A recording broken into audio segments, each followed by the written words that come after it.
எல்லோருக்கும் எங்களுடைய மாலை வணக்கத்தை தெரிவித்துக் கொள்கின்றோம்.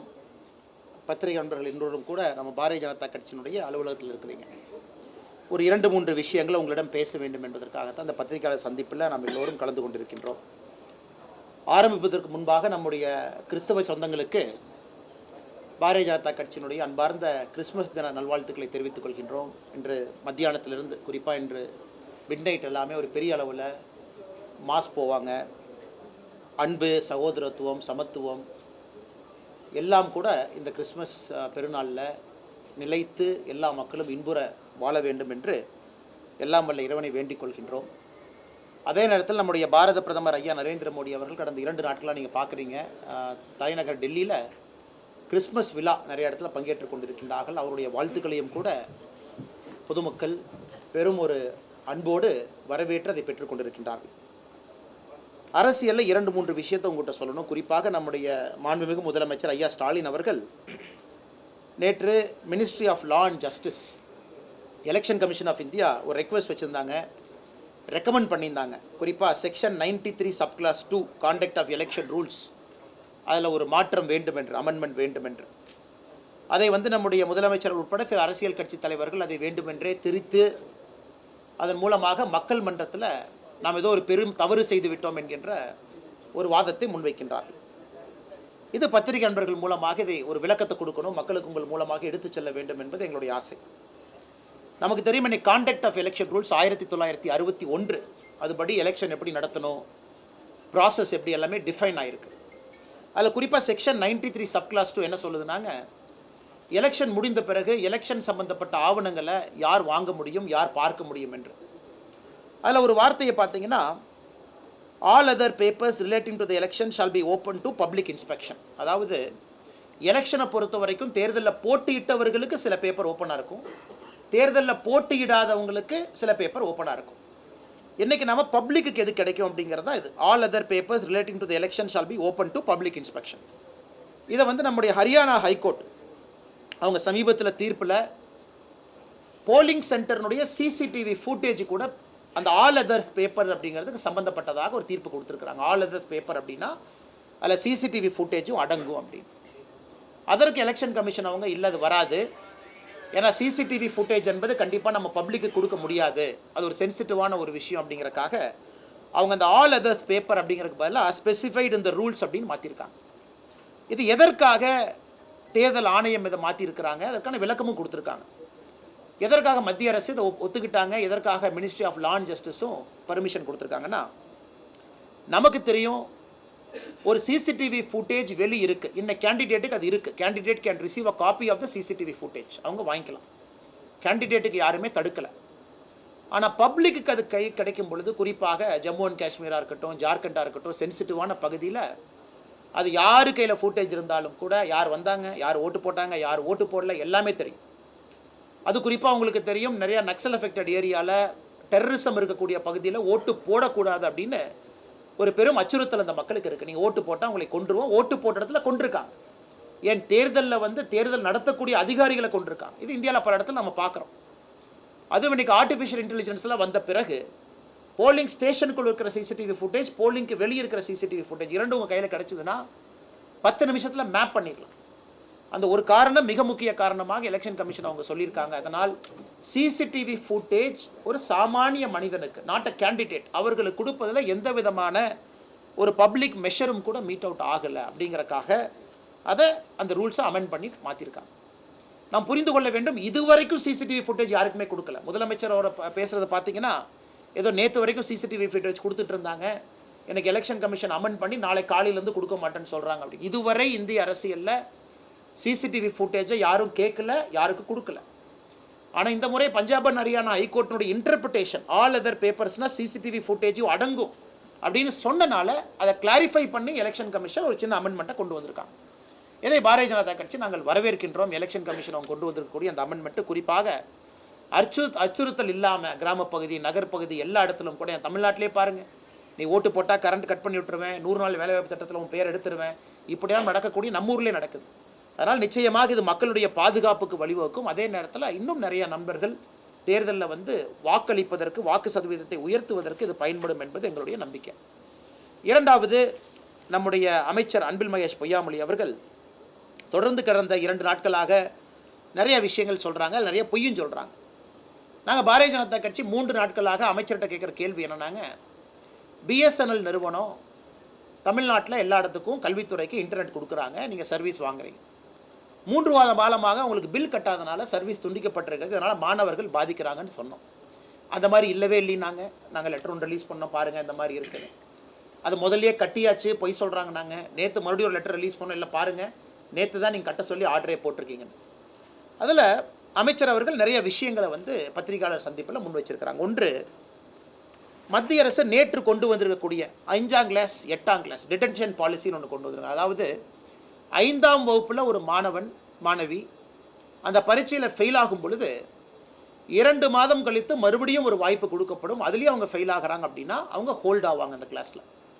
அதே போல் 8ஆவதில் அந்த பரீட்சையில் அவங்க ஃபெயில் ஆகிறாங்கன்னா 2 மாதம் கழித்து நடத்தப்படக்கூடிய தேர்வில் மறுபடியும் ஃபெயில் ஆனாங்கன்னா அவங்க ஹோல்டு பண்ணுவாங்க. இது டிடென்ஷன் பாலிசி அப்படின்னு கொண்டு வந்திருக்காங்க. இது புதிய கல்விக் கொள்கை 2019-20 கொண்டு வரும் பொழுதே இந்த பாலிசியை சொல்லியிருந்தாங்க. ஏன்னா நம்ம பரீட்சை நடத்துகிறதே 1ஆம் கிளாஸ் 2ஆம் கிளாஸ் 3ஆம் கிளாஸ் இல்லை, 5ஆம் கிளாஸ் 8ஆம் கிளாஸ் தான் நடத்தும் அப்படின்னு அந்த பாலிசி ப்ரிஸ்கிரைப் பண்ணாமல் இருந்தாங்க. நேற்று மத்திய அரசு MHRD அந்த பாலிசியை ப்ரிஸ்கிரைப் பண்ணியிருக்காங்க. அதற்கு தமிழக அரசு தன்னுடைய விரோதத்தை வெளிப்படுத்தியிருக்கின்றாங்க. நாம் ஒரு விஷயத்தை நல்லா புரிஞ்சுக்கணும், மத்திய அரசை பொறுத்தவரை எல்லா இடத்திலும் குவான்டிட்டி இருக்கணும், குவாலிட்டி இருக்கணும். எல்லா குழந்தைங்களும் படிக்கணும் தங்குதடை இல்லாமல்.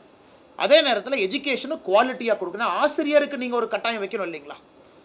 ஆசிரியர் ஒழுங்காக பாடம் நடத்துகிறாங்களா நடத்தலையா, மாணவன் ஒழுங்காக படிக்கிறாங்களா படிக்கல, இரண்டும் தான் ஒரு கல்வி திட்டத்தை நீங்கள் சரியாக சமமாக பார்க்குறீங்கன்னா இரண்டையும் பார்க்கணும். ஸோ மத்திய அரசை பொறுத்தவரை இன்றைக்கி சொல்கிறாங்க 5ஆம் கிளாஸில் ஃபெயில் ஆன பிறகு அவங்களுக்கு 2 மாதம் இன்டென்சிவ் கோச்சிங் கொடுத்து மறுபடியும் ஒரு வாய்ப்பு கொடுப்போம். அதில் ஃபெயில் ஆனாங்க அப்படின்னா அந்த கிளாஸில் ஹோல்ட் ஆகிக்குவாங்க, அவங்களுக்கு மறுபடியும் ஸ்பெஷல் அட்டென்ஷன் கொடுக்கப்படும் அப்படி. இதனுடைய நோக்கம் என்ன அப்படின்னா கல்வியை பொறுத்தவரை தரத்தை உயர்த்திக்கிட்டே வரணும், அதே நேரத்தில் ஒரு குவாலிட்டியை மீட் அவுட் பண்ணணும். இன்றைக்கி தமிழகத்தை பாருங்கள், நம்ம எங்கே இருக்கோன்னு பாருங்கள். நேஷ்னல் லெவலில் 2018 ஏசர் ரிப்போர்ட்டுங்கிறது இந்தியா முழுவதுமே ஒரு மாணவனுடைய கல்வித்தரத்தை மெஷர் பண்ணக்கூடிய ஒரு சர்வே. 22% தமிழ்நாடு, நான் சொல்கிறது 2018 ஒரு ஆண்டாக வர்றேன். 2018 3ஆம் கிளாஸ் படிக்கிற குழந்தைங்களுக்கு 22% குழந்தைங்களுக்கு தான் பேசிக் சப்ராக்ஷன் தமிழ்நாட்டு குழந்தைங்களுக்கு தெரிஞ்சது. கேரளா தான் ஹையஸ்ட்டாக இருந்தாங்க, 45% குழந்தைகள் 3ஆம் கிளாஸில் பேசிக் சப்ராக்ஷன் போடுவாங்க. இதே இந்திய அளவில் பார்க்கும்பொழுது தமிழகத்தினுடைய ஆவரேஜ் விட இந்தியாவுடைய ஆவரேஜை விட தமிழ்நாடு குறைவாக இருந்துச்சு. அதே மாதிரி இந்திய அளவில் நீங்கள் பார்த்தீங்கன்னா 8ஆம் கிளாஸ் 56% குழந்தைங்களுக்கு ஒரு 3 டிஜிட் நம்பரை சிங்கிள் டிஜிட் நம்பரால் டிவைட் பண்ண முடியல. 5ஆம் கிளாஸில் 72% குழந்தைங்களுக்கு டிவிஷன் தெரியல. 3ஆம் கிளாஸில் 80% குழந்தைங்களுக்கு சப்ராக்ஷன் தெரியல. ஸோ இதெல்லாம் நீங்கள் பார்க்கும் பொழுது இந்தியாவை பொறுத்தவரை கல்வி தரத்தை உயர்த்த வேண்டிய கட்டாயம் அரசுக்கு இருக்குது. நேஷ்னல் அச்சீவ்மெண்ட் சர்வே 2021, இந்த நேஷ்னல் அச்சீவ்மெண்ட் சர்வே பார்த்தீங்கன்னா ஆங்கிலத்தில் மட்டும் தமிழ்நாடு குழந்தைங்களுடைய பெர்ஃபார்மன்ஸ் நேஷன் ஆவரேஜை விட அதிகம். கிளாஸ் 3, கிளாஸ் 5, கிளாஸ் 8, கிளாஸ் 10 எல்லாத்துல கூட நம்ம நேஷ்னல் ஆவரேஜ் கீழே இருக்கும். கிளாஸ் 10 ஸ்டூடெண்ட்ஸில் இருக்கிறவங்க வெறும் 2% மட்டும்தான் சயின்ஸில் ப்ரொஃபிஷியண்ட்டாக இருக்காங்க. 8% மட்டும்தான் மேக்ஸ் சயின்ஸில் என்ன லேர்னிங் அவுட்கம் இருக்குமோ 8% குழந்தைங்களுக்கு மட்டும்தான் அவுட்கம் இருக்குது. 2026 NCERT சர்வே பார்த்தீங்கன்னா ஃபவுண்டேஷனல் லேர்னிங் ஸ்டடியில் 3ஆம் கிளாஸில் பாதி பேர்த்துக்கு தமிழை சரியாக படிக்க தெரியல. 3ஆம் கிளாஸில் 20%, அதாவது 5ல் ஒருத்தருக்கு தமிழ் நம்முடைய தாய்மொழியில் ப்ரொஃபிஷியன்சி இல்லை. இது பிராந்திய மொழிகளில் தமிழ் மொழி தான் கடைசியாக இருக்குது. ஒரு மலையாளமோ ஒரு தெலுங்கோ ஒரு கன்னடமோ பார்க்கும் பொழுது குறிப்பாக இந்த 3ஆம் கிளாஸ் குழந்தைங்க எடுத்து பார்த்தீங்கன்னா ப்ரொஃபிஷியன்சி மதர் லாங்குவேஜில் குறைவாக இருப்பது நம்முடைய தமிழ்நாட்டு குழந்தைங்களுக்கு. அதே போல் மேக்ஸு, அதே போல் சயின்ஸ் எல்லாமே சொல்லியிருக்கிறாங்க.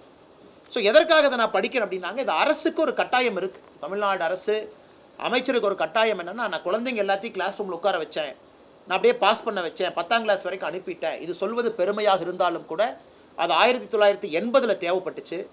எல்லா குழந்தைங்களும் ஸ்கூலுக்கு வரணுங்கிறது 80. இன்றைக்கி 2000 எல்லா குழந்தைங்களும் ஸ்கூலுக்கு வரணும், படிக்கணும். 2024 எல்லா குழந்தைங்களும் ஸ்கூலுக்கு வரணும், ஒரு பேசிக்காக படிக்கணும் அப்படின்னு எதிர்பார்க்குறாங்க. அதனால் இன்றைக்கி கல்வியை பொறுத்தவரை கன்கரண்ட் லிஸ்ட்டில் இருக்குது. மாநில அரசை பொறுத்தவரை நாங்கள் அதை நடைமுறைப்படுத்தலை அப்படின்னா அவங்க படுத்தாமல் இருக்கலாம், பிரச்சனை கிடையாது. ஆனால் மத்திய அரசை பொறுத்தவரை இது ஒரு காரணத்திற்காக கொண்டு வந்திருக்கின்றார்கள் என்பதை நாம் உணர்ந்து கொள்ள வேண்டும். அது தமிழ்நாடாக இருந்தாலும் சரி, அகில இந்தியாவாக இருந்தாலும் சரி, குறிப்பாக லேர்னிங் அவுட்கம் ப்ரொஃபிஷியன்சி, அது வந்து தாய்மொழியிலிருந்து, ஆங்கிலத்திலிருந்து, கணக்கிலிருந்து, சயின்ஸிலிருந்து, விஞ்ஞானம் எல்லாத்துலேயும் கூட இன்றைக்கி லேர்னிங் அவுட்கம் ப்ராப்ளம் இருக்குது. இதற்கு ஒரு அமைச்சர் வந்து அட்டென்ஷன் கொடுக்கணுமோ தவிர, ஒரு பத்திரிகையாளர் சந்திப்பில் பத்திரிகையாளர் நண்பர்கள் முன்பு எங்களுக்கு பணம் கம்மியாக கொடுத்தாங்க, அதனால தான் இன்டர்நெட் பில் கட்டலை அப்படின்னு இந்த கதை, டாக்ஸேஷன் நாங்கள் அதிகமாக கொடுத்தோம், டேக்ஸ் கொஞ்சம் எங்களுக்கு கம்மியாக திருப்பி தர்றாங்க, இன்டர்நெட் பில் கட்டுறக்கு அவங்க இன்டர்நெட் பில் மட்டும் கட்டாமல் இருந்தால் பாரதிய ஜனதா கட்சி சார்பாக இன்றைக்கி நாங்கள் உண்டியல் போராட்டம் நடத்துவதாக முடிவு செஞ்சுருந்தோம். நம்முடைய தொண்டர்கள்லாம் பப்ளிக்கில் போய் உண்டியல் வச்சு மக்கள்கிட்ட பணம் வசூல் பண்ணி அரசு கஜானா கட்டி இதன் மூலமாக நாச்சு நம்முடைய குழந்தைகளுடைய படிப்பு தடைபடாமல் இன்டர்நெட் பில் கட்டுங்க. ஆனால் நேற்று அவங்க இன்டர்நெட் பில் கட்டுனால இன்றைக்கி நாங்கள் மக்கள்கிட்ட போய் உண்டியல் கொடுத்து உண்டியலில் பணம் போட்டு அரசை காப்பாற்றணும் அப்படிங்கிற நிலைமைக்கு நாங்கள் போகல. வேகமாக அதை வரத்தான் போகுது. அதை நீங்களும் தமிழ்நாட்டில் பார்க்கத்தான் போகிறீங்க. ஸோ இதையும் பத்திரிகை நண்பர்களுக்கு தெளிவுபடுத்த வேண்டும் என்பது எங்களுடைய ஆசை. அதை தாண்டி மிச்சதெல்லாம் ஜென்ரல் பொலிட்டிக்கல் இதெல்லாம் இருக்குங்கன்னா நீங்கள் கேள்வி கேட்பீங்க. இன்றைக்கி ஆனால் நேற்று நான் உள்துறை அமைச்சர் அவர்களை புதுடெல்லியில் சந்தித்தங்கன்னா, உள்துறை அமைச்சருக்கு அழைப்பு விடுத்திருக்கின்றோம். தமிழக பாரதிய ஜனதா கட்சி சார்பாக நம்முடைய அலுவலக கட்டடங்கள் ஒரு 3-4 மாவட்டத்தில் வந்து முழுமை பெற்றிருக்குது. அதனால் நீங்கள் வந்து அதை திறப்பு விழாவுக்கு நீங்கள் வரணும் அப்படின்னு ரெக்வஸ்ட் பண்ணியிருக்கோங்கன்னா, அவங்க இன்றைக்கி நாளைக்குள்ளே தேதி சொல்லுவாங்க. இந்த மாதம் கடைசிக்குள்ளே வருவதற்கான வாய்ப்புகள் ரொம்ப அதிகம். அதே நேரத்தில் 26 ஒரு புயலுக்கான வாய்ப்பு, 27 ஒரு புயலுக்கான வாய்ப்பு, அதையும் நம்ம பார்க்கணுங்கன்னா திருவண்ணாமலை, கோயம்புத்தூர், ராமநாதபுரம் 3 இடமே நமக்கு பாரதிய ஜனதா கட்சியுடைய கட்சி அலுவலகம் தயாராக இருக்குது. இன்றைக்கி நாளைக்கு அவங்க கன்ஃபர்மேஷன் கொடுத்த உடனே உங்களுக்கு நாங்கள் அறிவித்து கொடுத்துறோங்கன்னா. ஆனால் நேற்று நான் சென்றது உண்மை, உள்துறை அமைச்சருக்கு அழைப்பு விடுத்திருப்பது உண்மை, அவரும் வருவதாக ஒப்புக்கொண்டிருக்கின்றார். தேதியை மட்டும் அட்ஜஸ்ட் பண்ணணும்.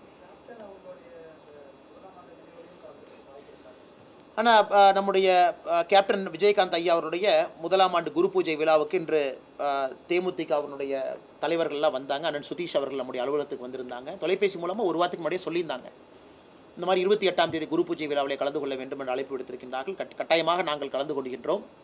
ஏன்னா இப்போ உள்துறை அமைச்சருடைய தேதி இன்னுமே முடிவாகலை. எப்போ வர்றாங்கன்னு ஒரு நாள் முன்னாடி பின்னாடி போகலாங்கன்னா, தேதி முடிவான பிறகு அதை ஒரு முடிவெடுத்து நாங்கள் சொல்கிறோங்கண்ணா.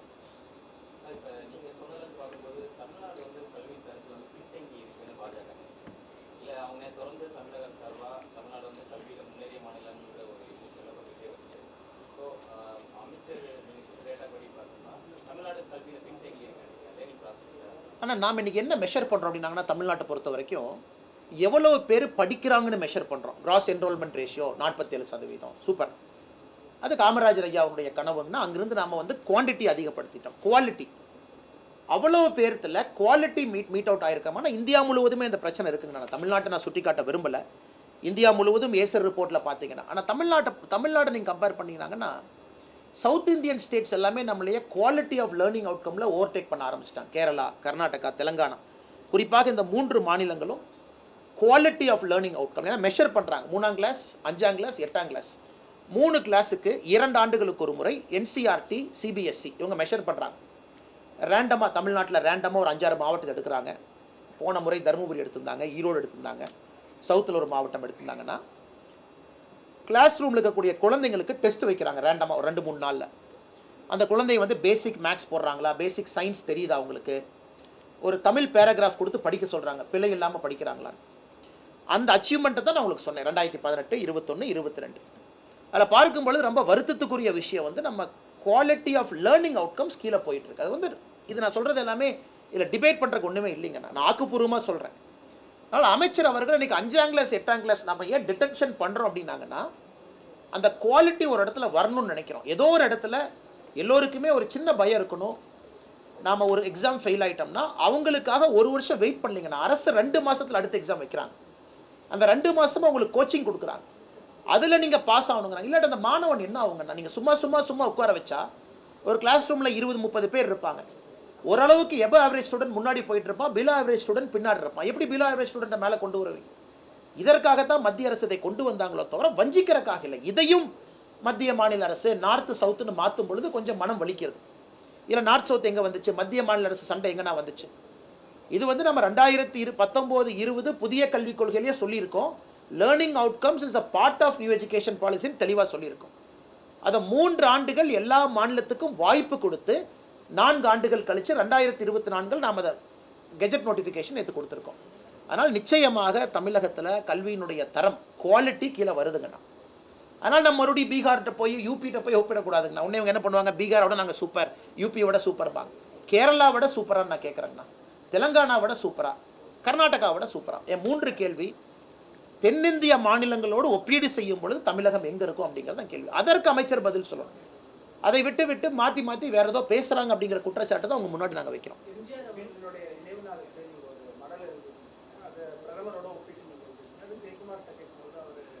மலைக்கும் மடுவுக்கும் ஒப்பிட முடியாது, எம்ஜிஆர் ஒருவர் தான் அப்படின்றத சொல்லியிருக்கிறார். நீங்கள் சிறுபான்மையினரை ஒரு சுண்ணாம்புல ஒரு கல்வியோ மற்றவர்களை ஒரு கல்வியோ வைத்து பார்த்ததாக விமர்சனம் செய்வது. ஆனால் இன்னைக்கு அதிமுக இருக்கக்கூடிய தலைவர்கள் காலையிலிருந்து என்னுடைய அலைபேசிக்கு அழைத்து பேசினார்கள். இன்னைக்கு இருக்கக்கூடிய பெரிய தலைவர்கள் எத்தனையோ பேர் வாட்ஸ்அப்பில் எனக்கு மெசேஜ் போட்டிருக்காங்க. அற்புதமான ஒப்பீடு, அதாவது மோடி அவர்களுக்கும் புரட்சித் தலைவர் எம்ஜிஆர் ஐயா அவர்களுக்கும் நிறைய சம்பந்தம் இருக்குது, அதை கரெக்டாக சொல்லியிருக்கீங்கன்னு. அதனால் எல்லோருமே ஏற்றுக்கொள்ளணும் அவசியம் இல்லைங்கண்ணா. நாம் ஒரு கருத்தை சொல்லும் பொழுது இன்னைக்கு இருக்கிறவங்க சொல்கிறாங்க. அதனால் எல்லோருமே ஏற்றுக்கொள்ள வேண்டும்னு அவசியம் இல்லைங்கண்ணா. சில பேர் அதை ஏற்றுக்காமல் இருப்பாங்க, அவங்களுடைய தனிப்பட்ட கருத்து விருப்பம். ஏன்னா எம்ஜிஆர் ஐயை பொறுத்தவரை தமிழகத்தினுடைய ஒரு சொத்தாக, இந்தியாவினுடைய சொத்தாக பார்க்கறனால தான் பாரத் ரத்னா விருது கொடுத்துருக்கு. பாரதத்தின் ரத்னா, அதிமுகவினுடைய ரத்னா கிடையாதுங்கண்ணா, பாரத ரத்னா, இந்த பாரதத்தினுடைய ரத்னா. அதனால் இந்தியாவில் இருக்கக்கூடிய எல்லோருக்கும் அவரை பற்றி பெருமையாக பேசுவதற்கு உரிமை இருப்பதாக நான் கருதுகின்றேனுங்கன்னா. அதை தாண்டி இன்றைக்கி எம்ஜிஆர் ஐயாவுடைய வாழ்க்கை, இலங்கை கேண்டி அங்கெல்லாம் நீங்கள் போய் பார்த்தீங்கன்னா தெரியுங்கண்ணா, எவ்வளோ ஒரு மோசமான சூழ்நிலை. அங்கே இருக்கக்கூடிய மக்கள், மலைய தமிழர்கள், நாமளாக இருக்கக்கூடிய தமிழர்கள், அங்கிருந்து ஒரு மனிதன் வந்து இன்றைக்கி நாமெல்லாம் பெரிய குடும்பத்தில் பிறந்திருக்கோம், சின்ன குடும்பத்தில் பிறந்திருக்கோம், அரசியல் பண்ணுறோம், அதை விடுங்கண்ணா. அது போன்ற ஒரு சூழ்நிலையில் பிறந்து அரசியலுக்கு வந்தது என்னை பொறுத்தவரை எம்ஜிஆர் ஐயா வந்திருக்கிறாங்க, நரேந்திர மோடி ஐயா வந்திருக்கிறாங்க.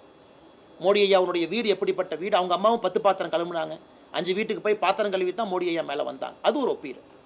இரண்டாவதுங்கன்னா, எம்ஜிஆர் அவர்களை பொறுத்தவரை ஒரு சினிமா துறையினுடைய புகழினுடைய உச்சத்திலிருந்து வந்து மக்கள் துறைக்கு வர்றாங்க. நிறைய நம்ம பேசிகிட்டே போகலாங்கண்ணா, ஒரு புத்தகமே எழுதலாம். அதன் பிறகு முழுவதும் தன்னுடைய கடைசி வாழ்நாள் வரை ஒரு காணி நிலங்கூட அவர் வாங்கலை. பாருங்கள் எவ்வளோ ஆச்சரியம் பாருங்கள், வரும்போதே உச்சம். அதன் பிறகு சொந்தமாக ஒரு சொத்து கூட வாங்கிக்கல, அவருடைய பணத்தை மட்டும்தான் ஒரு இதுலேயும் செலவு பண்ணிட்டு போகிறார். மோடி ஐயா அதே தான். குஜராத்திலிருந்து வெளியே வரும் பொழுது அக்கௌண்ட்டில் எவ்வளோ பணம் இருந்துச்சோ மொத்தமாக அங்கே இருக்கக்கூடிய போலீஸ்க்கு கொடுத்துட்டு இங்கே வந்துட்டாங்க. இங்கேயும் கூட அவருக்குன்னு தனிப்பட்ட முறையில் ஒரு லேண்டோ தனிப்பட்ட முறையில் ஒரு சொத்தோ கிடையாது. அதனால் ஒப்பீடு சொல்லிகிட்டே போகலாம். அரசியலில் குற்றம் சாட்டுவதற்காக சொல்கிறாங்க, அவங்க கருத்து தான், நான் விமர்சிக்க விரும்பலைங்கண்ணா. ஆனால் அதே நேரத்தில் முக்கியமான அதிமுக தலைவர்கள் அவங்க அரசியலுக்கு அப்பாற்பட்டு நல்ல ஒப்பீடுங்க, கரெக்டாக சொல்லியிருக்கிறீங்க. பாரத் ரத்னா புரட்சித் தலைவர் எம்ஜிஆர் ஐயா அவர்களுக்கு 100 ரூபாய் கமமரேட்டிவ் காயின் விட்டது யாருங்கன்னா, நரேந்திர மோடி ஐயா. அதே போல் நம்முடைய சென்னை சென்ட்ரல் ரயில்வே ஸ்டேஷனில் அவர்களுக்கு அனுமதி கொடுத்து நம்முடைய ரயில்வே அமைச்சரகம் வந்து ஆளுயர எம்ஜிஆர் ஐயா அவர்களுக்கு ஆளுயர ஸ்டாச்சு வச்சு கௌரவப்படுத்தினது யாருங்கன்னா, நிறைய சொல்லிகிட்டே போகலாங்கன்னா. அதனால் அரசியலுக்குள்ளே போக விரும்பலை. நான் சொல்வது ஒரு புகழாரம் சூட்டி இருக்கின்றோம், அதை மோடி ஐயாவோட கம்பேர் பண்ணுறோம். அதனால தான் மோடி ஐயாவுக்கு குவைத்தில் ஹையஸ்ட் ஆனர் கொடுக்குறாங்க. குவைத்தில் எந்த ரிலீஜன் இருக்காங்கன்னா, எந்த ஹிந்து 100% இருக்கக்கூடிய குவைத் நாட்டில் பிரதமர் மோடி அவர்களுக்கு புகழாரம் கொடுக்கல. நான் ஹிந்துஸ் இருக்கிற நாட்டில் ஹையஸ்ட் ஆனர் கொடுக்குறாங்க. எல்லா முஸ்லீம் கண்ட்ரியில் ஹையஸ்ட் முஸ்லீம் கண்ட்ரியில் மோடி ஐயா ஆனர் கொடுக்குறாங்க. ஸோ உலகத்தில் இருக்கக்கூடிய அண்ணா இன்றைக்கி நாம் சொல்கிறோங்கண்ணா, நாங்கள் வந்து இஸ்லாமிய காவலர்னு சொல்லலாம். இஸ்லாமியர்களுடைய காவலர்களாக இருப்பது சவுதி அரேபியா, ஒரு காலத்தில் டர்க்கி.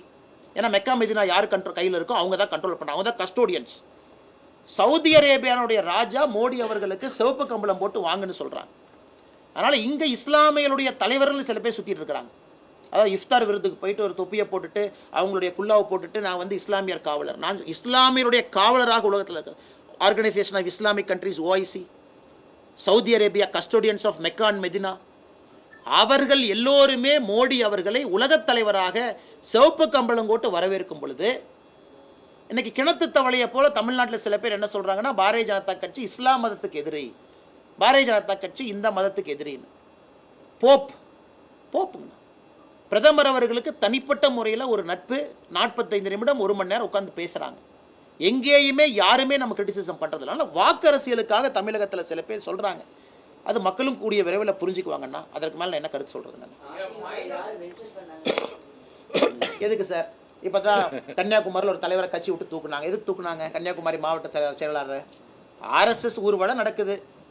ஆர்எஸ்எஸ் ஊர்வலத்தில் அவங்க கூப்பிடுறாங்க, வந்து கொடியசைச்சு ஆர்எஸ்எஸ் ஊர்வலத்தை துவக்கி வைங்க. அது ஒரே காரணம், அடிப்படை உறுப்பினர்லேருந்து தூக்கியாச்சு அண்ணன் தளவாய் சுந்தரம் அவர்கள். அப்புறம் என்னாச்சு? 2 வாரம் கழிச்சு சத்தமே இல்லாமல் அதே பொறுப்பில் திரும்ப சேர்த்துக்கிட்டாச்சு. அது எதுக்கு? நான் சொல்கிற தலைவர்களுக்கு எது அது நடக்கணுங்கண்ணா? என்னை பொறுத்த வரைக்குங்கண்ணா, புரட்சி தலைவரை விரும்புகிறவங்க அதிமுகவில் தான் இருக்கணும்னு அவசியம் இல்லை இல்லைங்கண்ணா. பிஜேபியில் எத்தனையோ பேர் இருக்கிறாங்க, திமுகலையும் இருக்கிறாங்க, எல்லா கட்சியிலும் இருக்கிறாங்க. ஆனால் நான் சொல்வது, ஒரு பாரத் ரத்னா ஐயாவை நீங்களையே அடைச்சி வைக்கிறீங்கன்னு தான் நான் கேட்குறேன். எங்கள் சொத்துன்னு ஏன் நினைக்கிறீங்க? மக்கள் சொத்துன்னு நான் சொல்கிறேங்கண்ணா. அதனால் இன்றைக்கி அதிமுக காரங்க சொன்னது நான் சொன்னால் கூடங்கண்ணா, எத்தனையோ கட்சி நண்பர்கள் இருப்பாங்கண்ணா. திமுக இருக்கவங்களும் புரட்சி தலைவருடைய ஃபேன் இல்லை நீங்கள் சொல்கிறீங்களாண்ணா. அதனால் இது ஒப்பீட்டில் என்ன தவறுன்னு தான் நான் கேட்குறேங்கண்ணா. ஒப்பீட்டில் என்ன தவறு? இருவரும் ஒரு பாதையில் வந்திருக்கிறாங்க, மக்களுக்காக வாழ்ந்தவர்கள், பணத்திலிருந்து இன்டெகிரிட்டியிலிருந்து. இதில் நீங்கள் சொல்லுங்கன்னா உங்கள் கருத்தை நான் ஏற்றுக்கிறேங்கண்ணா. ஜெயக்குமார் அவர் அந்த டிஃபரன்ஷியேட் பண்றது என்னன்னா, சாதி சமயம் மத வேறுபாடுகள் இல்லாமல் எம்ஜிஆர் இருந்தார். ஆனா மதவாதத்தை பாஜக பின்பற்றது, அதை எப்படி ஒப்பிட முடியும்? ஆனால் அந்த பார்வையை தவறுங்கிறத ஆர்கியூமெண்ட்டுங்கண்ணா. அந்த பார்வையே தவறுங்கிறது நம்முடைய மோகன் பகவத்ஜி ஆர்எஸ்எஸ்னுடைய தலைவராக இருக்கிறவங்க 3 நாட்களுக்கு முன்பு ஒரு முக்கியமான கருத்து சொல்லியிருக்காங்க. நாங்கள் எல்லோரும் அதை வரவேற்கிறோம். அந்த கருத்து நான் வந்து பலகாலமாக சொல்லிக்கிட்டு இருக்கேன். என்ன கருத்து சொன்னாங்கண்ணா? அதாவது ராம் டெம்பிள், ராம் கோவிலை கட்டி முடிச்சாச்சு, அது முடிஞ்சுது. அதன் பிறகு புதிதாக ஒரு பிரச்சனையை உருவாக்குவதை எல்லாம் தவறுங்கன்னு சொன்னாங்க. இன்னைக்கு இந்தியாவில் வந்து மெஜாரிட்டி இந்துஸ் இருக்கிறாங்க. புதிதாக ஒரு பிரச்சனையை கிளப்பாதீங்க, புதிதாக ஒரு பிரச்சனையை கிளப்புறதை அவாய்ட் பண்ணணும் அப்படின்னு இன்னைக்கு ஆர்எஸ்எஸ்னுடைய தலைவர் அந்த கருத்து சொல்கிறாங்க. இன்னைக்கு சில பேர் பிரச்சனை கிளப்பத்தான் செய்கிறாங்க இல்லையா? நான் சொல்லிங்கண்ணா, ஒரு சாமானிய மனிதன், தனிப்பட்ட ஒரு மனிதன் என்ன வேணாலும் பண்ணுறான். ஆர்எஸ்எஸ்னுடைய கருத்துங்கண்ணா, ஆர்எஸ்எஸ்னுடைய கருத்து ராம் டெம்பிள் கட்டி முடிச்சாச்சு, அது மக்களுடைய எண்ணமாக இருந்தது, தயவு செஞ்சு அடுத்த பிரச்சனை யாரும் கிளப்பாதீங்க, அதோட முடிச்சுக்குங்க அப்படி. இந்த கருத்தை வந்து யாருமே விவாதம் பண்ணலையே. இந்த கருத்தை நியாயப்படி இவ்வளவு எங்களை மதவாத சாயம் குற்றக்கூடிய திராவிட கட்சிகள் வரவேற்றிருக்கணும் இல்லைங்கண்ணா.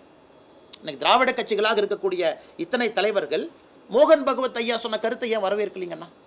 எவ்வளோ பெரிய கருத்து, அற்புதமான கருத்து. அதனால் எங்கேயும் கூட பாரதிய ஜனதா கட்சி, குறிப்பாக மோடி அவர்கள் எங்கேயும் மதவாதத்தை கொண்டு வரல. அவருடைய வாழ்வே அதற்கு ஒரு சான்று என்று தான் அந்த அறிக்கையில் நான் குறிப்பிட்டிருந்தேன்.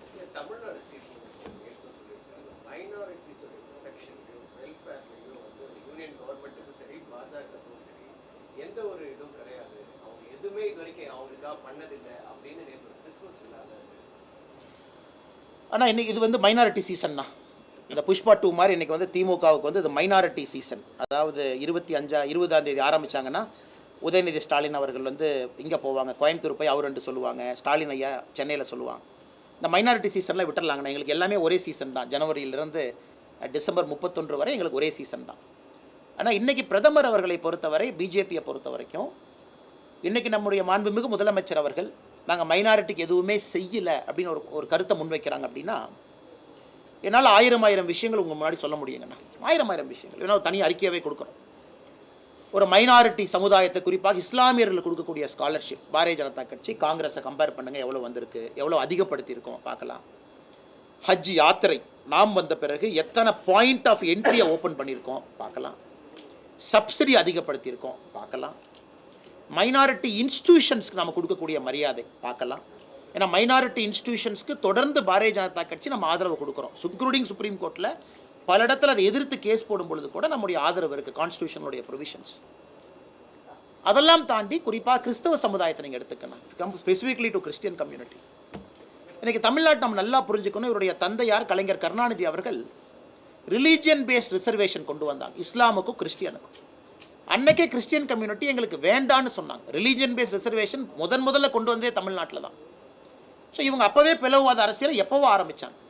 இன்றைக்கி பாரதிய ஜனதா கட்சியை பொறுத்தவரை இந்த செக்குலராக இருக்கும் அப்படின்னா, இவன் கான்செப்ட் ஆஃப் செக்குலரிசமே வேறு மாதிரி இருக்குது. நாங்கள் செக்குலராக இருக்கோம், நியாயமாக இருக்கோம், நடுநிலையாக இருக்கோம் அப்படின்னா, இவர்களை பொறுத்தவரை 2 சமுதாயத்தை உயர்த்தி பேசினா தான் செக்குலரிசம். எங்களை பொறுத்தவரைக்கும் அப்படி இல்லைங்கண்ணா. எங்கள் பார்வை அப்படி இல்லை. எல்லோரையும் சமமாக பார்க்குறோம். அதனால் நீங்கள் கேட்ட கேள்விக்குங்கன்னா ஒரு டீட்டெயில்டு அறிக்கை நாளைக்கு நாங்கள் ரிலீஸ் பண்ணுறோம். குறிப்பாக 10 இயர்ஸில் மைனாரிட்டி கம்யூனிட்டிக்கு நாங்கள் என்ன பண்ணியிருக்கோம், அதை முதலமைச்சர் அவர்கள் தமிழகத்தில் இதை வரை அதிகமாக நாங்கள் செஞ்சுருக்கோன்னு ப்ரூவ் பண்ணிட்டோம். தமிழகத்தில் பெண் கல்வி உயர்ந்து சொல்லிட்டு இருக்காங்க. இருந்தாலும் கடந்த வருடத்தில் மட்டுமே 55% இந்த குழந்தை திருமணம் correct. நடந்தது ஒரு தகவல் உண்மை. அதிர்ச்சியான ஒரு தகவல். குறிப்பாக 2023-24 குழந்தை திருமணம் வந்து தமிழகத்தில் 50% மேலே ஒரே ஆண்டில் 1300 சில நம்பர்ஸ் இன்றைக்கி இருக்குங்கண்ணா. அதுவும் சில மாவட்டத்தில். ஆனால் இன்றைக்கி வந்து நம்ம திராவிட மாடல்னு சொல்கிறோம், திராவிட மாடல் அரசுன்னு சொல்கிறோம், நாம் வந்து எல்லோருக்குமான அரசுன்னு சொல்கிறோம். தமிழகத்தில் இன்றைக்கும் 18 வயசுக்கு கீழே திருமணம் ஆகக்கூடியவங்களுடைய எண்ணிக்கை அதிகமாகதோ தவிர குறையில. ஆய்வறிக்கை சொல்லியிருக்கு. இரட்டை டம்ளர் முறை குறைஞ்சிருக்கா? இல்லை. இந்த மாதிரி குறிப்பாக எந்த இண்டிகேட்டர்லேயுமே அவங்க பெர்ஃபார்மன்ஸ் இல்லைங்க, நான் காட்டவே மாட்டாங்க அவங்க. இந்த முக்கியமான இண்டிகேட்டரில் எந்த பெர்ஃபார்மன்ஸுமே இல்லாமல் திராவிட மாடல் அரசுன்னு எதை சொல்கிறாங்கன்னு யாருக்குமே தெரியல. அதனால் இது கண்டிக்கத்தக்கது மட்டுமல்ல, ஒரு மாவட்டத்திலையும் சைல்டு மேரேஜ் ப்ரிவென்ஷனுக்கு ஒரு ஆஃபீஸரே நம்ம வச்சுருக்கோம். தமிழ்நாடு அரசில் ஒரு அதிகாரி இருக்காங்க. அந்த அதிகாரி என்ன பண்ணிகிட்டு இருக்கிறாங்க? இதெல்லாம் முதலமைச்சர் ரிவ்யூ பண்ணுறாங்களா? அதுவும் பொருளாதாரம் உயர ஒரு மாநிலத்தினுடைய நிதி பொருளாதாரம் உயர குழந்தை திருமணம்ங்கிறது கீழே வரணும். இது வந்து ஒரு ஆய்வு சொல்லுது. ஆனால் தமிழகத்தில் ஒரு பக்கம் பொருளாதாரம் உயருங்கிறீங்க, ஒரு பக்கம் ஏன் குழந்தை திருமணம் அதிகமாகுது? அதனால் அது அரசுக்கும் நாங்கள் வைக்கக்கூடிய கேள்விகள். நீங்கள் உங்களுடைய பேசிக் அடிப்படை பணியை நீங்கள் செய்யாமல் இருக்கிறீங்க அப்படிங்கிறது தான் எங்களுடைய கேள்விங்க.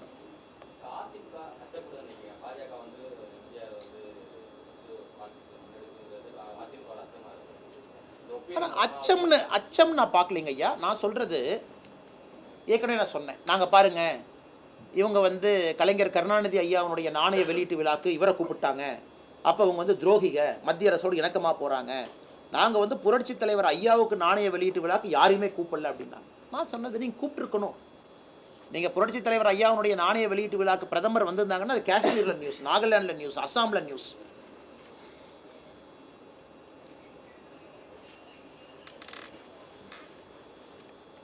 நியூஸ். அதனால் நீங்கள் வந்து பிரதமரை கூப்பிடாததோ ஒரு முக்கியமான தலைவரை கூப்பிடாதோ உங்கள் பிரச்சனை. நாங்கள் திரும்ப சொல்கிறது, புரட்சி தலைவருடைய பெருமை இந்தியா முழுவதும் செல்லணும். நீங்கள் ஏன் அவரை குறுகிய வட்டத்தில் அடைக்கிறீங்க அப்படிங்கிறது என்னுடைய கேள்வி.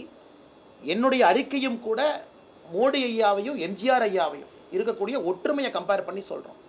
அது எதற்கு சில பேர்த்துக்கு அது இன்செக்யூராக இருக்க போகுதுங்கன்னா, அவங்க பாராட்டணும், அவங்களுடைய சித்தாந்தத்திற்கு அது வலு சேர்க்குது, அவர்கள் கொண்டாடக்கூடிய தலைவருக்கு வலு சேர்க்குதுன்னு தானே அவங்க பார்க்கணுங்கண்ணா. வன்னியருக்கான ஒதுக்கீடு வந்து தமிழக அரசு நிறைவேற்ற வேண்டும். இன்னைக்கு பாமக வந்து தமிழகம் ஆர்ப்பாட்டம் நடத்தியிருக்காங்க. ஆனால் இது வந்து உங்களுக்கு தெரியும், இது நீண்ட நாட்களாக பாட்டாளி மக்கள் கட்சியினுடைய கோரிக்கை. உள்ளொதுக்கீடு, ப்ரொபோஷனல் ரெப்ரசன்டேஷன். இப்போ அந்த ப்ரொபோஷனலுக்கு 15% என்கின்ற கருத்தை முன் வச்சிருக்கிறாங்க. இதற்கு முன்பு இருந்த அதிமுக அரசு வந்து 10% அப்படின்னு அவங்க சொன்னாங்க. இன்றைக்கி இந்த ப்ரொபோஷனல் ரெப்ரசன்டேஷன் என்ன அப்படிங்கிறது எல்லோருக்கும் இருக்கக்கூடிய ஒரு குழப்பம். பாரதிய ஜனதா கட்சி எங்களை பொறுத்தவரை எல்லா சமுதாயமும் நன்றாக இருக்க வேண்டும், ப்ரொபோஷனலாக அவர்களுக்கான அதிகாரம் கிடைக்கணும் அப்படிங்கிறது எங்களுடைய விருப்பங்கள். இன்றைக்கி இந்த பிரச்சனையை உருவாக்கி இருப்பது யாருன்னு பாருங்கள். இதற்கு முந்தைய அரசாங்கம் வந்து குலசேகர கமிஷனை வந்து அமைச்சிருக்கிறாங்க. திமுக அரசு வந்த பொழுது அவங்க கேட்டது வெறும் 6 மாத எக்ஸ்டென்ஷன். இவங்க 6 மாத எக்ஸ்டென்ஷன் கொடுத்துருந்தாங்கன்னா இன்றைக்கி நம்ம கையில் தமிழ்நாட்டினுடைய காஸ்ட் சர்வே நம்ம கையில் இருக்கும். ஸோ எல்லா சமுதாயமும் என்னென்ன இருக்காங்கன்னா எல்லோரும் என்ன கேட்குறாங்க, we can go towards it. ஆனால் இன்றைக்கி நீங்கள் குலசேகரன் கமிஷனுடைய எக்ஸ்டென்ஷன் 6 மாதம் கொடுக்கல. ஸோ இன்றைக்கி அந்த ரிப்போர்ட்டு நம்ம கையில் இல்லை. ஆனால் எங்களை பொறுத்தவரை தமிழகத்தில் எல்லா சமுதாயத்துக்கும் ஒரு ப்ரொபோஷனல் ரெப்ரசன்டேஷன் ஈக்குவலண்ட்டாக இருக்கணும்னு நினைக்கிறோங்கன்னா அதற்கு முதலமைச்சர் நடவடிக்கை எடுக்க வேண்டும் என்பது எங்களுடைய கருத்து. 15, 14, 16, 17 எல்லா சமுதாயம் உட்பட. பட் நீங்கள் நம்பர்ஸ் இல்லாமல் எந்த பேசிஸில் வந்து ஒரு முதலமைச்சர் இன்றைக்கி ஒரு விஷயத்தை கையில் எடுக்க முடியும்? ஏன்னா அதை அவாய்ட் பண்ணுறக்காக இவங்களும் அதுக்கு போகிறதில்ல. கேட்டால் மத்திய அரசு காஸ்ட் சென்சஸ் எடுக்கட்டும், நாங்கள் எதுக்கு மாநில அரசு எடுக்கணும் அப்படின்னு.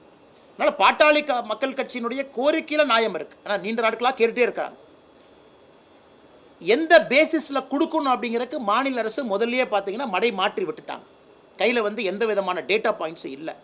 அதனால் இதற்கு முதலமைச்சர் இன்றைக்கி வாய்ப்படுத்தி இல்லை, தமிழ்நாட்டில் நாங்கள் காஸ்ட் சென்சஸ் அறிவிக்கிறோம், தமிழ்நாட்டில் நாங்கள் அதை கலெக்ட் பண்ணுறோம், 2 வருஷத்தில் கைக்கு டேட்டா வந்துடும் சொன்னாங்கன்னா கூட எல்லோரும் அமைதியாக இருப்பாங்க. ஆனால் முதலமைச்சர் மௌனம் காத்து விட்டு எதையும் மத்திய அரசு மேலே பழிய போகிறது எப்படி ஏற்றுக்க முடியுங்கண்ணா?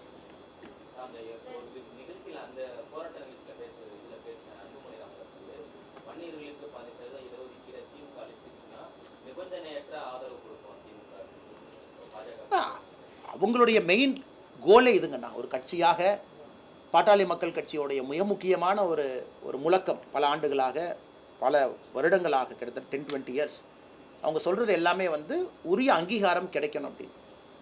எல்லா கட்சியும் அதை நோக்கி தான் பயணம் பண்ணுறாங்க. அவங்க கேட்பது வந்து இதான் எங்களுடைய கடைசி ஆப்ஷன், நீங்கள் கொடுங்க, நீங்கள் கொடுத்தீங்கன்னா உங்களோட நாங்கள் வர்றோம், நிபந்தனைலாம் கொடுக்குறோம், எலெக்ஷனே நிற்கல, உங்களுக்கு கேன்வாஸ் பண்ணுறோம், நாங்கள் போய் கீழே போய் பேசுகிறோம். அதனால் அதில் எதுவும் தவறு இருப்பதாக நான் பார்க்கலாம். அந்த கட்சியினுடைய ஒரு நீண்ட நாள் கனவை அவங்க கேட்குறாங்க. இன்றைக்கி நான் என்ன குற்றம் சுமத்துறேன்னா திமுக மேலே, இன்றைக்கி யார் இது போன்ற நாளைக்கு இன்னொரு தலைவர் கேட்குறாங்க, இன்னொரு சமுதாயம் கேட்குறாங்கன்னா கூட அவங்களுக்குள்ளே நீங்கள் அடிச்சுக்கிறதுக்கான ஒரு சூழ்நிலை உருவாக்கிங்களோ தவிர ஒரு டேட்டா பாயிண்ட்டை வச்சு பகிர்ந்து கொடுக்கும் அளவுக்கு இன்றைக்கி திமுக அந்த பாதையில் செல்லவில்லை என்பது எங்களுடைய ஆதங்கம். ஆனால் தவறுன்னு எது இல்லையாங்கண்ணா, அவங்க இன்னைக்கு அதுதான்ப்பா எங்கள் கடைசி, அது என்ன சொல்கிறாங்க, எலெக்ஷனே நிற்கலின்னு சொல்கிறாங்க. நாங்கள் தேர்தலில் கூட நிற்கல, எதுவுமே எங்களுக்கு வேண்டாம், சீட்டு வேண்டாம், எதுவுமே வேண்டாம், தொண்டனாக களத்தில் இறங்கி வேலை பார்க்குறோம். அதனால் அவங்களுடைய கருத்து அது தப்புன்னு சொல்கிறக்கு எனக்கு என்ன உரிமை இருக்குங்கண்ணா. Madam sorry.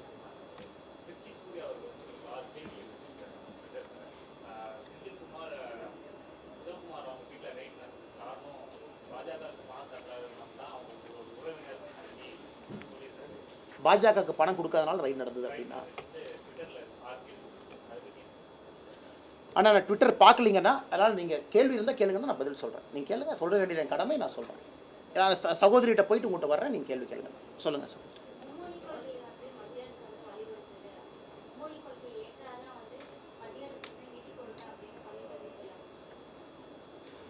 மேடம், அது ஒரு விஷயத்தை புரிஞ்சுக்கணும். பிஎம் ஸ்ரீ பள்ளிகள், பிஎம் ஸ்ரீ பள்ளி is a special school.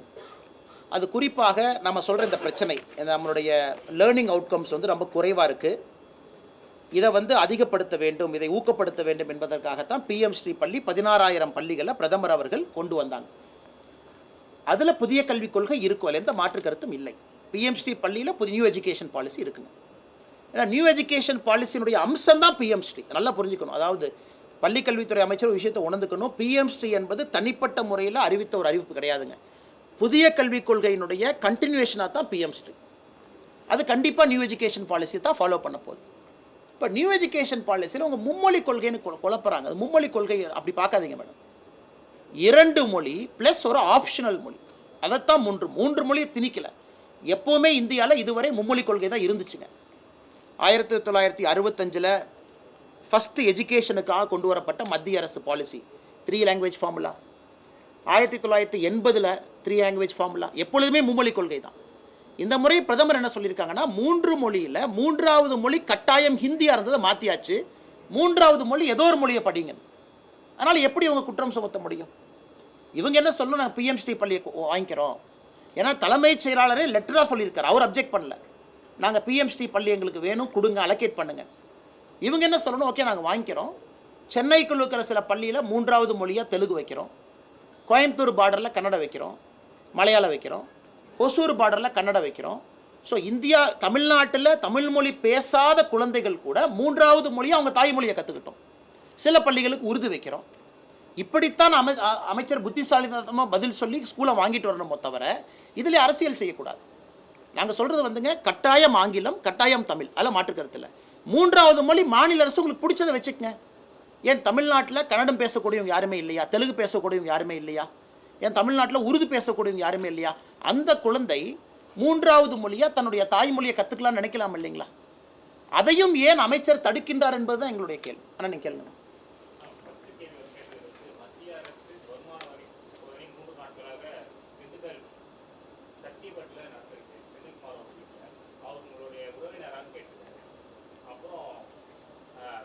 RSS சுருக்கமாக ஒரே கேள்வி கேட்டிருந்தேன், பதில் சொல்லிக்கிறேன். நான் லைவ் போயிட்டு இருக்கேன்.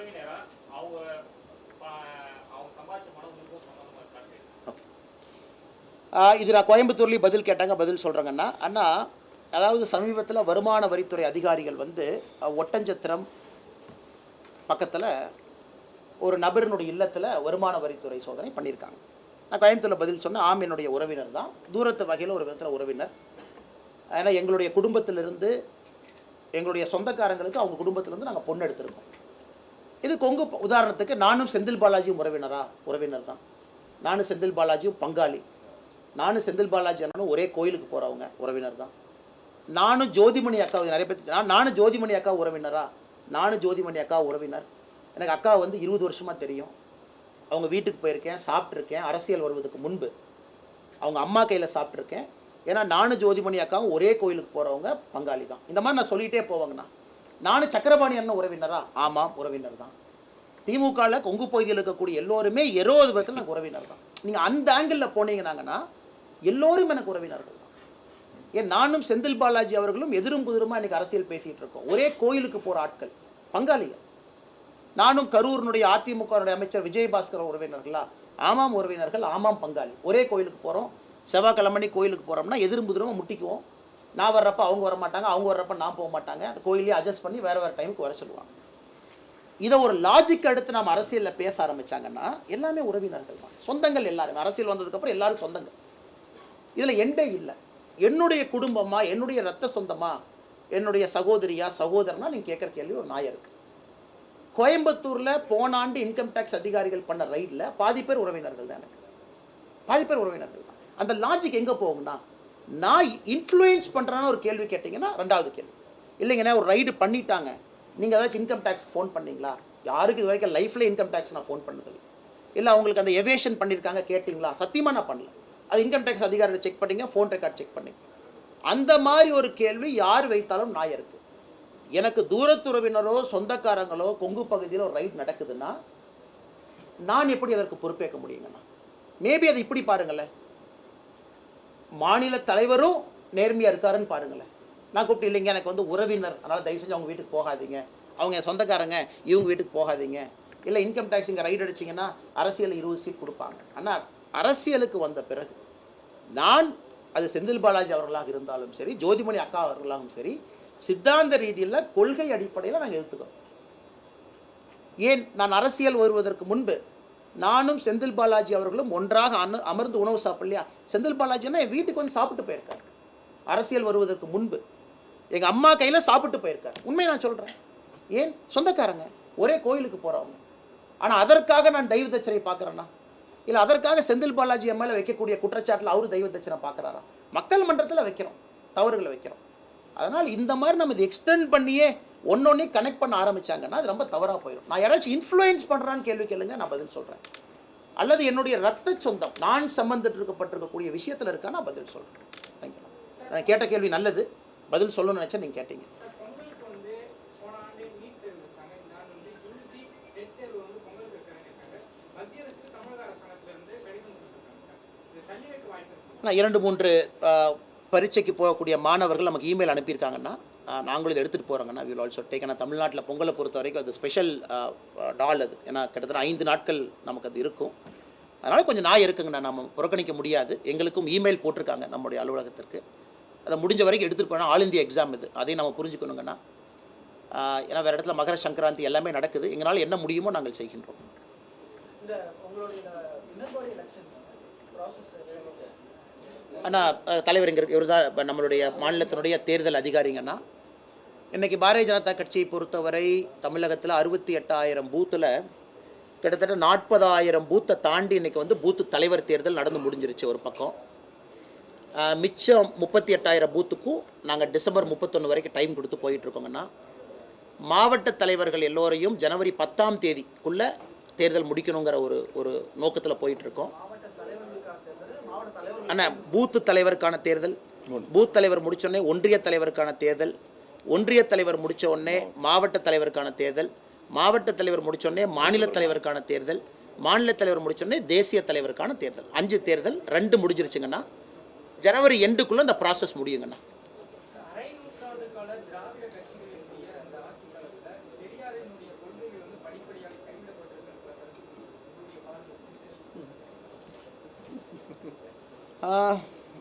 சரி, கொஞ்சம் அண்ணன் வந்து அவுட் ஆஃப் பாக்ஸ் ஒரு கூகுளி போட்டிருக்காங்க. அண்ணா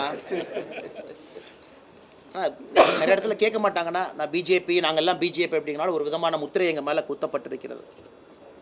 பெரியார் அவர்களை பொறுத்தவரை பல விஷயங்கள், நான் பிஜேபியில் சேர்ந்த உடனே பெரியார் அவர்களுடைய நாளுக்கு எப்போவுமே நான் ட்வீட் போடுவேன். முதல்ல பார்த்தீங்கன்னா ட்வீட் போடுவேன்.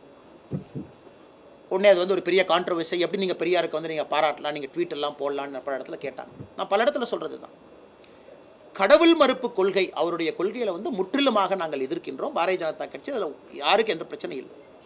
இன்றைக்கி எங்கள் தொண்டர்களே ஒரு 100 பேர்த்த கூப்பிட்டு ஒரு இடத்துல உட்கார வச்சிங்கன்னா பெரியார் தந்தை பெரியார் அவர்களை பற்றி ஒரு 10 விஷயம் சொல்லுங்க அப்படின்னா 6, 7, 8 நல்ல விஷயம் சொல்லுவாங்க. 2, 3 கடவுள் மறுப்பு கொள்கையை அவங்க எதிர்ப்பாங்க. அதுதான் எங்களுடைய அடிப்படை சித்தாந்தம். இப்போ பெரியார் அவர்கள் பெண்ணினத்துக்காக போராடி இருக்கின்றார்கள், உண்மைதான். நிறையா தலைவர்கள் போராடி இருக்கின்றார்கள். நாங்கள் அவங்களையும் கொண்டு வந்து காட்டுறோம். எங்கேயுமே பெரியார் அவர்களை சிரமப்படுத்தும் நோக்கம் கிடையாது. இவங்களும் போராடி இருக்காங்க. வைக்கம் சத்தியகிரகம் பாருங்கள், இவங்களும் பண்ணியிருக்காங்க. அது பெரியார் அவர்களுடைய கொள்கையை சில இடத்துல நாம் எதிர்க்கிறோம். பாரதிய ஜனதா கட்சியை பொறுத்தவரை மனுஸ்மிருதி ஆதரிக்கக்கூடிய கட்சி அப்படின்னு ராகுல் காந்தி உட்பட பேசுகிறாங்க. மனுஸ்மிருதிக்கும் பாரதிய ஜனதா கட்சிக்கு என்ன சம்பந்தங்கண்ணா? இப்போ நான் இங்கே வந்து உங்கள் முன்னாடி உட்காந்து பேசிக்கிட்டு இருக்கேன். ஒரு விவசாய குடும்பத்தில் பிறந்து முதல் தலைமுறை பட்டதாரி உங்கள் முன்னாடி பேசிகிட்டு இருக்கேன்னா, சமூக நீதி கொள்கை எல்லா இடத்துல நானும் பயன் பெற்றிருக்கேன். பெற்றனால தான் இந்த சேரில் உட்காந்து உங்கள்கிட்ட பேசிகிட்டு இருக்கேன். மோடி ஐயா இன்றைக்கி பேசுகிறாங்கன்னா மோடி ஐயாவும் பயன்பெற்றிருக்கார். அதனால தான் அம்பேத்கர் ஐயாவுடைய அரசியலமைப்பு சட்டத்தை யானையின் மீது ஏற்றிக்கிட்டு அகமதாபாத்தில் நடந்து ஊர்வலம் போனார். ஆனால் பிஜேபி அப்படிங்கிறனால ஒரு பெரிய ஒரு சாயத்தை பூச முயற்சிக்கிறாங்க. நாங்கள் வந்து அவமானப்படுத்துகிறோம், அது படுத்துகிறோம். ஸோ பெரியார் அவர்களை எத்தனையோ இடத்துல எங்கே அவர்களை பற்றி உயர்வாக சொல்லணுமோ சொல்கிறோம். சிறுமை எங்கேயும் படுத்தலை. பட் எங்கே அவர்களுடைய கொள்கையில் எங்களுக்கு ஒப்பிகை இல்லையோ அதையும் வெளிப்படுத்துகிறோம். அதை இவங்க நல்லா புரிஞ்சுக்கணும். இவங்க வந்து மொத்தமாக பெரியார் அவருடைய கொள்கைப்படி இவங்க நடந்துக்கிறாங்களா? கண்டிப்பாக கிடையாது. பெரியார் அவர்கள் சொன்ன ஆட்சி தமிழ்நாடு நடக்குதா? கண்டிப்பாக கிடையாது.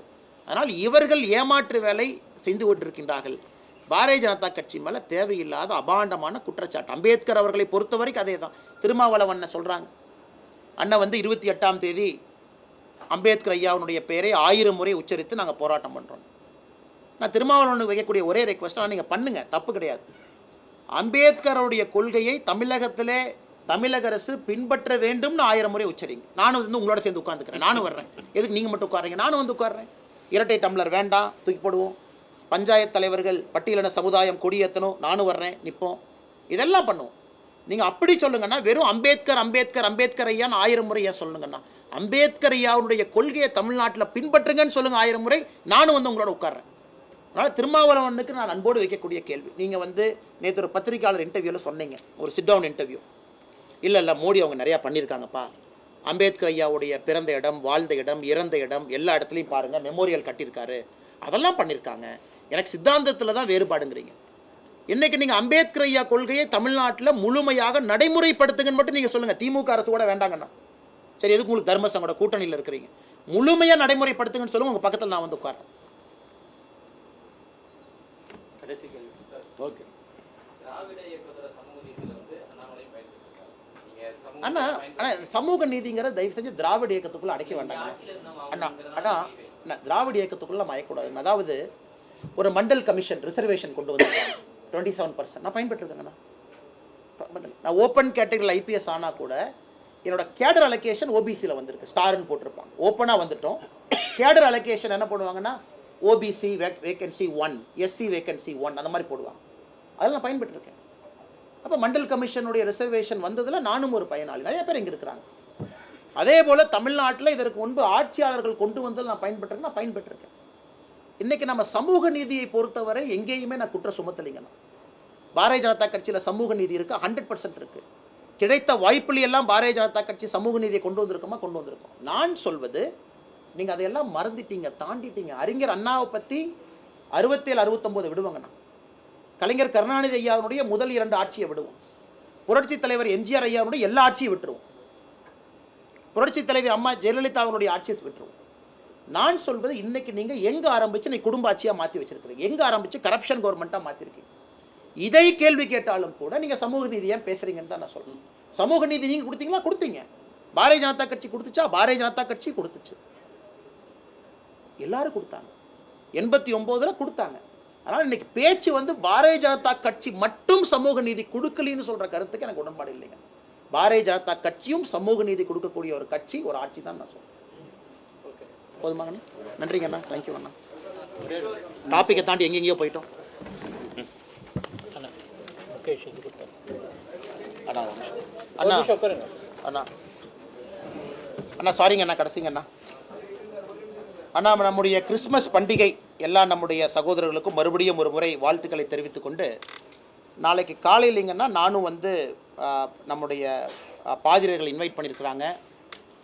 சென்னையில் சர்ச்சில் காலையில் ஸ்பெஷல் மாஸில் நானும் பங்கேற்கிறேங்கன்னா காலையில் 8:30 மணிக்கு. எனக்கு மிட் நைட் மாஸ் போக வேண்டும் என்கின்ற ஆசை. பட் மிட் நைட் மாஸ் வந்தீங்கன்னா இடையூறு உங்களால் ஏற்படும் என்று சொன்னனால காலையில் 8:30 மணி மாஸுக்கு போகிறேன். சர்ச்சுக்கு போகிறேங்கன்னா முழு மாஸில் பங்கேற்க போகிறேன். அதை செய்ய வேண்டும் என்று நீண்ட நாட்களாக ஒரு ஆசை. ப்ரைவேட்டாக பண்ணுறேன், இந்த முறை பப்ளிக்கில் அது பண்ணணும் அப்படிங்கிற ஒரு ஆசை. அதற்கு பாதிரிகள் அவர்களும் அனுமதி கொடுத்து நீங்களும் வந்து எங்களோட கொண்டாட்டத்தில் பங்கேற்க வேண்டும் என்று சொல்லியிருக்கின்றார்கள். நாளை பத்திரிகை நண்பர்களை சந்திக்கிறோம். அது முடித்து நம்முடைய வாஜ்பாய் ஐயாவுடைய 100வது பிறந்தநாள் விழா அந்த நிகழ்வு அடையாறு நடக்க இருக்குது. அதற்கும் பத்திரிகை நண்பர்கள் வந்து கலந்து சிறப்பிக்க வேண்டும். நன்றிங்க.